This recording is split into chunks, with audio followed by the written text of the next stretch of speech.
يعني ايه مود بورد؟ وانا المفروض اعمله ولا لا؟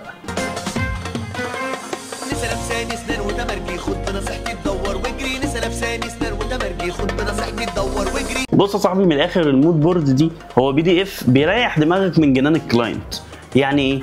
يعني انت اوقات تبقى انت مظبط مع الكلاينت مود معين وشارحه له، تيجي في وقت التصوير يقول لك لا اصل انا ما كنتش تخيله كده، لا اصل انا ما كانش في دماغي انه هيبقى طالع كده. ففكك بقى من الكلام ده كله. المود بورد ده حاجه انت بتعملها، او لو انت نازل مع فود ستايلست، الفود ستايلست هي اللي هتعملها، تبعتوها للكلاينت. بيبقى متوضح فيها شكل المود بتاع الصور، شكل البروبس اللي هتكون موجوده، زوايا التصوير، كل دي من صور موجوده جوه المود بورد كريفرنس. كلاينت يشوفها يفهم الشوت ده هيبقى عامل ازاي ومتخيله من قبل ما انتوا تيجوا اساسا، يقول لكم تمام الله ينور انا عايز الشغل ده. او لو هو عنده تعليق عايز يغير حاجه في المود او يغير حاجه في الصور، كل دوت بيبقى كلام رايح جاي من خلال PDF. ما بيبقاش فيه بقى الكلام ده وقت التصوير. هي دي اهميه المود بورد، ان انت مش وقت التصوير يقول لك لا احنا عايزين نعمل مود تاني، وانت مثلا جايب بروبس او جايب معدات او مظبط دماغك على اساس ان المود هيطلع بشكل معين، تلاقي كل حاجه اختلفت في وقت الشوت. فبلاش ان انت تروح على الله،